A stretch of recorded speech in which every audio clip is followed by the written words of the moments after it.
Et yo tout le monde, c'est Lightmax et aujourd'hui on se retrouve pour la review du chapitre 6 du manga papier de Dragon Ball Super. Il est intitulé Les Super Dragon Ball et il a été publié dans le V-Jump du mois, sorti le 21 novembre. Avant de commencer cette review, je tiens à vous demander, ou du moins à vous conseiller de regarder ma review du chapitre 5, car si vous n'avez pas vu ce chapitre, si vous ne l'avez pas lu, ou que vous n'avez pas regardé de review à ce sujet, vous n'allez pas comprendre ce chapitre, car il mentionne des faits qui n'ont pas encore été adaptés dans l'anime de Dragon Ball Super, donc à moins d'avoir lu le chapitre 5 de Dragon Ball Super, vous ne comprendrez rien. Alors on commence tout de suite ce chapitre 6 par un gros flashback. En effet, on voit une petite case il y a très longtemps avec une phrase: un Champa furieux poursuit Bellus. Et donc là on a tout de suite une course poursuite intergalactique, une course poursuite spatiale. On a Champa qui poursuit Bellus et lui dit: tu ne vas pas t'en tirer comme ça Bellus. Et donc voilà, c'est une course poursuite, un combat. Champa lance plusieurs Kikoa que Bellus esquive et Champa lui dit tout simplement: je vais te pourchasser peu importe l'endroit où tu iras. Donc là il semble vraiment déterminé. Je rappelle que ces deux personnages sont frères jumeaux et Bellus, afin d'esquiver les Kikoa, se réfugie sur une planète. Il atterrit extrêmement rapidement et il lève les yeux au ciel pour voir les Kikoa qui sont encore en train d'arriver vers lui. Et il se doute bien que Champa va arriver. Du moins il s'en doute pas tant que ça, puisqu'il esquive et part plusieurs Kikoa. Mais ensuite Champa arrive avec un coup de pied magistral. Du moins un coup de pied magistral pas tant que ça, puisque Bellus parvient à l'esquiver. Et que Champa au final tape dans le vide, tape dans le sol de la planète.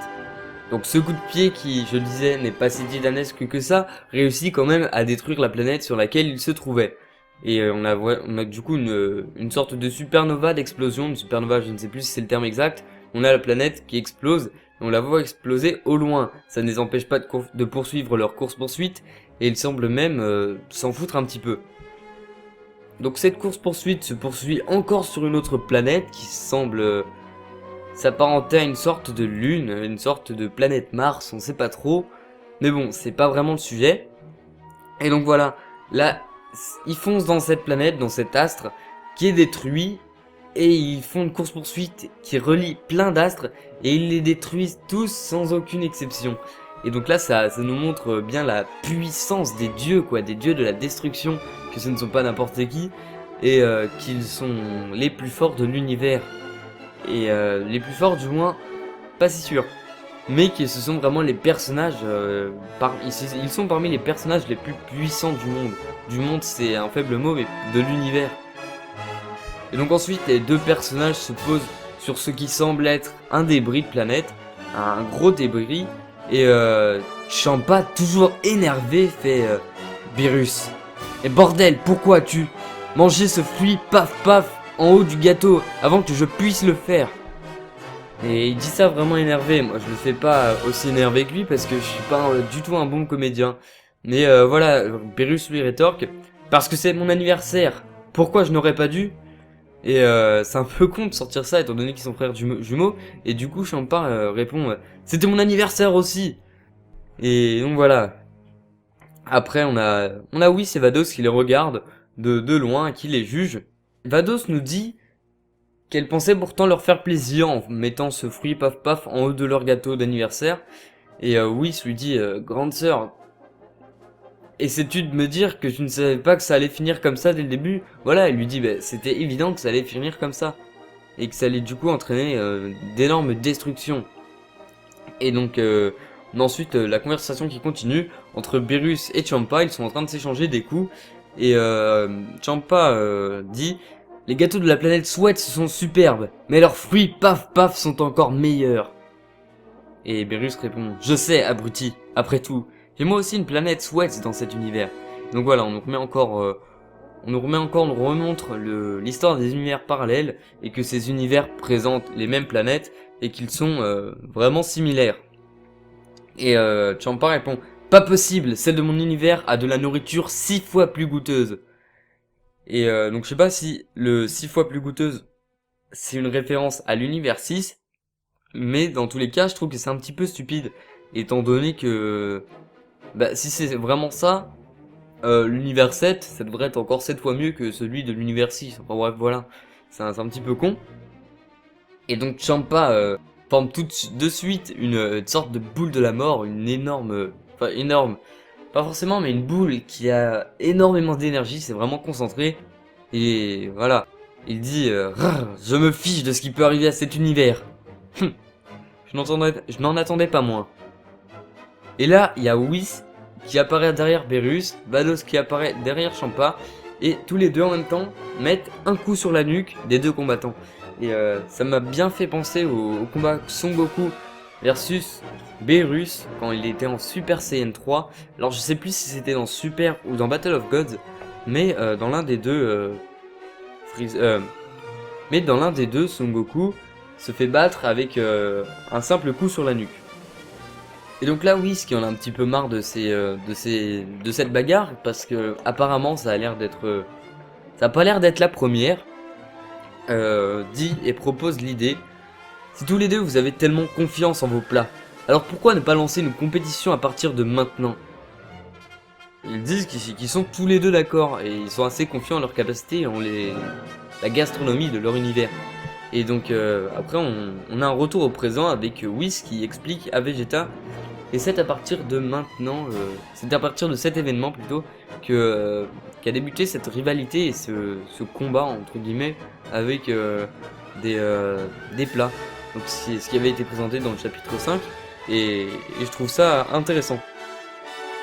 Mais il dit apparemment cette fois la fierté de Champa-sama a été blessée. Et oui, puisqu'il ne veut plus ce combat, il ne veut plus cet affrontement culinaire, mais il veut un vrai affrontement comme au bon vieux temps, c'est le moins qu'on puisse dire.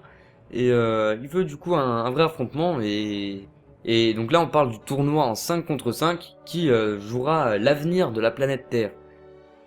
Et donc bah voilà, Champa nous redit 7 fois nous réglerons nos comptes avec un combat. Alors qu'en dis-tu? Berus répond alors un combat en équipe de 5 personnes qu'on aura préalablement choisies. Donc là on a encore une référence au chapitre d'avant pour que les gens soient bien sûrs, et au cas où ils ne s'en souvenaient plus. Mais j'ai quoi à gagner dans cette histoire? Et comment comptes-tu interchanger les deux terres d'ailleurs? Et là, Champa nous répond j'ai des orbes de vœux qui m'ont pris des décennies de dur labeur pour les rassembler. Ce sont de mystérieuses orbes qui exaucent tous les désirs de celui qui les possède. Donc bien entendu, elles peuvent aussi interchanger les terres. En ce moment j'en ai 6, et il ne m'en manque plus qu'une pour avoir la collection complète. Si à tout hasard tes gars de l'univers 7 gagnent, je te donnerai les 6 orbes de vœux. Son Goku intervient et dit « Ah, ce serait pas les Dragon Ball, non ?» Et donc Vados dit « Ah là là, mince, il les connaît au final. » Et Berus « Ha ha ha ha, t'as pas de chance, je l'ai même ici dans mon univers aussi. » Donc Champa demande ensuite à Son Goku « Es-tu en train de parler de celle faite par les Namek ?»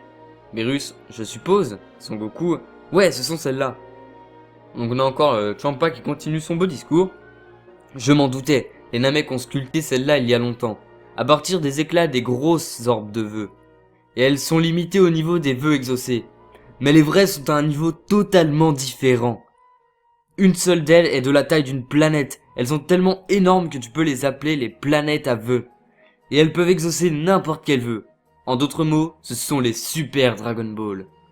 Et voilà, donc on comprend pourquoi le chapitre 6 est intitulé ainsi.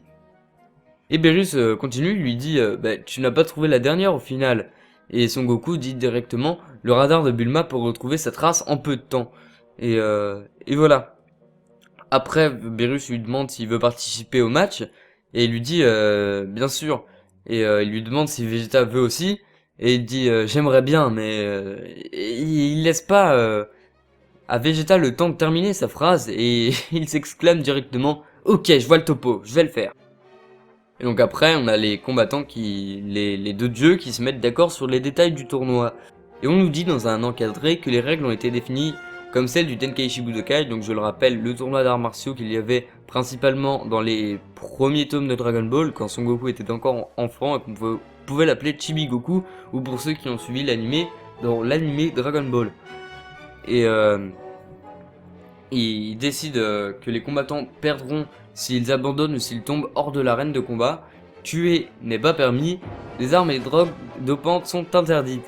Les armes interdites et les drogues, c'est normal. Par contre, le fait que tuer est interdit, je trouve que c'est un peu nul, c'est un peu niais, quoi. C'est les dieux de la destruction, merde. C'est pas rien. Et puis à la limite, j'ai envie de dire que c'est un peu con. Parce que c'est pas n'importe qui va se battre. Ce sont vraiment des combattants de génie et qui à la limite sont prêts à mourir pour sauver leur terre. Mais là, on nous dit que tuer est interdit, donc bon, c'est un peu nul. Même Krillin pourrait participer, il s'en foutrait, il serait même pas mort. Bon, d'un côté, s'il meurt, on pourra le ressusciter avec le Super Dragon Ball, justement.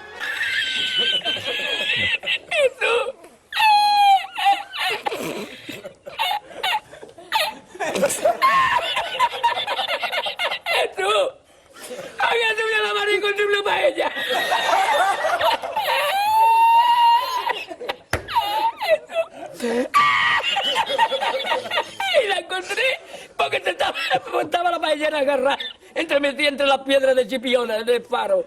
Y cuando entro en el restaurante me ve el cocinero con una paellera y adentro la vende paellera.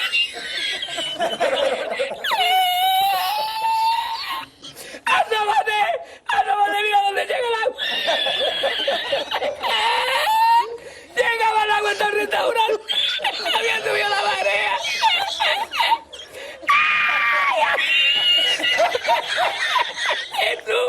Enfin bref, j'ai fini pour le troll. Et donc aussi le fait que les combattants perdent s'ils tombent en dehors de l'arène de combat, c'est un petit peu con, hein. On est plus à ce stade-là maintenant, on est dans les niveaux de dieux. On a vu un combat dans ce chapitre justement où des dieux s'affrontent entre des planètes dans un système solaire. Ils détruisent des planètes comme si c'était une feuille de papier. Donc voilà, ne pas sortir de l'arène de combat, c'est un petit peu con. Moi j'aurais préféré qu'on ait des combats qui au lieu d'avoir un ring, qu'on ait une planète, quoi, une putain de planète. Ce serait juste génial, quoi. Mais bon, apparemment, Toriyama n'était pas de cet avis et il a décidé de faire autrement. Bref. Donc on nous dit que les rencontres sont prévues pour commencer dans 5 jours, selon le temps de la Terre. Donc ça correspond à 8 jours dans le calendrier solaire. Et voilà. Et donc ensuite, Vados, avant de s'en aller, dit vous êtes sûr, Champa-sama, de vouloir faire ce pari des orbes à vœux, parce que au final, vous avez mis des décennies à les rassembler.